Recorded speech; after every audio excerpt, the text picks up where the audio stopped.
চন্দ্রনাথ রথের গাড়িতে সেই দিন ছিলেন মোট 3 জন। একজন ছিলেন চন্দ্রনাথ রথ নিজে, যাকে একেবারে টার্গেট করে খুন করা হয়েছে। তার পাশেই যিনি ছিলেন গাড়ির চালক বুদ্ধদেব বেরা, গুরুতর আহত অবস্থায় তাকেও কিন্তু ভর্তি করা হয়েছে অ্যাপোলো হাসপাতালে। তিনি চিকিৎসাধীন রয়েছেন। কেমন তার শারীরিক অবস্থা জানবো। জিলাম করঞ্জাই রয়েছেন আমাদের সঙ্গে হাসপাতাল চত্বর থেকে সরাসরি। জিলাম, কি বলছেন চিকিৎসকরা?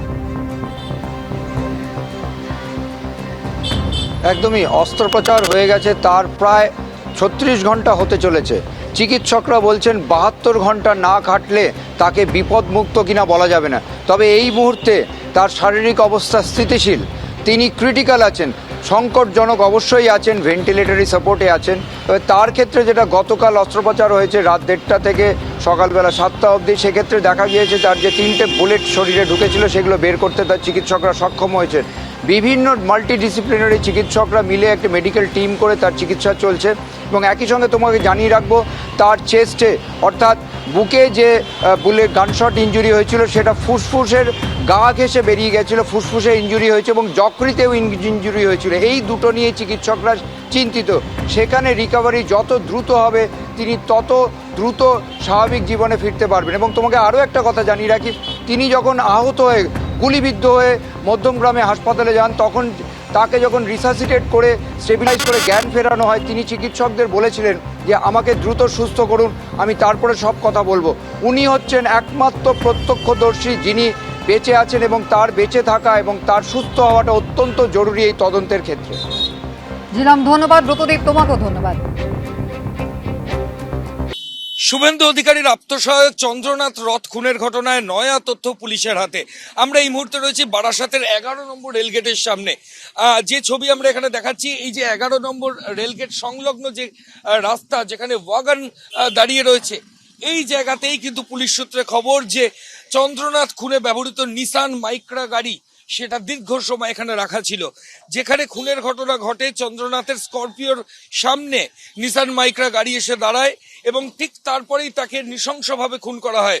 এবং এই নিসান মাইক্রা গাড়ি যেটা ঘটনাস্থল থেকে পাওয়া যায়, তার আগে দুপুর থেকে দিনভর এই যে 11 নম্বর রেলগেট সংলগ্ন যে জায়গা, সেখানেই কিন্তু ওই গাড়িটি রাখা ছিল, এমনটাই পুলিশ সূত্রে খবর। পুলিশ সূত্রে আরো যেটা জানা যাচ্ছে যে এই খুনের ঘটনায় 2টো বাইক ছিল, যার মধ্যে একটা বাইক গতকালই 2.5 নম্বর রেলগেটের সামনে থেকে পুলিশ আধিকারিকরা রিকভারি করেন। সেই বাইকের যিনি মালিক তিনি দমদমে থাকেন, তারও হদিশ পুলিশ আধিকারিকরা পেয়েছেন এবং তিনি পুলিশকে যেটা জানিয়েছেন যে 2 মাস আগে তার বাইক চুরি হয়ে যায় এবং সেই চুরির অভিযোগও তিনি দমদম থানায় করেন। এই ঘটনায় যে দ্বিতীয় বাইক যাতে আততায়ীরা নিয়ে পালিয়েছিল, যে সেকেন্ড বাইকটাই খুনের ঘটনায় ইউজ করা হয়, সেটাও কিন্তু এই 11 নম্বর রেলগেট থেকে উদ্ধার করা হয়েছে বলেই পুলিশ সূত্রে জানা যাচ্ছে। অর্থাৎ চন্দ্রনাথ রথ খুনের ঘটনায় ব্যবহৃত নিসান মাইক্রা গাড়ি 3 ভোর বারাসাতের 11 নম্বর রেলগেট যেখানে আমরা দাঁড়িয়ে রয়েছি সেখানে ছিল। এবং এই খুনের ঘটনায় যে দ্বিতীয় বাইক যেটায় অভিযুক্তরা পালিয়েছে বলে মনে করা হচ্ছে, সেই বাইকটিও কিন্তু এই 11 নম্বর রেলগেট সংলগ্ন এলাকা থেকেই পুলিশ আধিকারিকরা রিকভারি করেছেন বলে পুলিশ সূত্রে আমরা জানতে পারছি।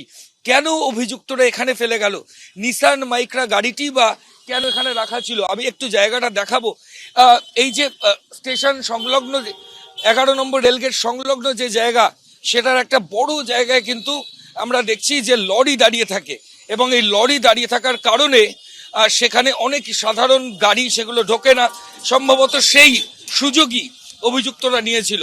সরাসরি সেই ছবি আমরা দেখাচ্ছি। এখানে একের পর এক লরি দাঁড়িয়ে রয়েছে এবং এখানেই কিন্তু গাড়ি এবং বাইক সেগুলো রেখে অভিযুক্তরা পালিয়ে যায়।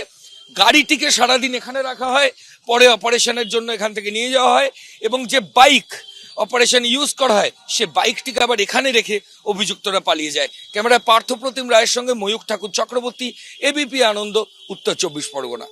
এবিপি আনন্দ, এগিয়ে থাকে, এগিয়ে রাখে।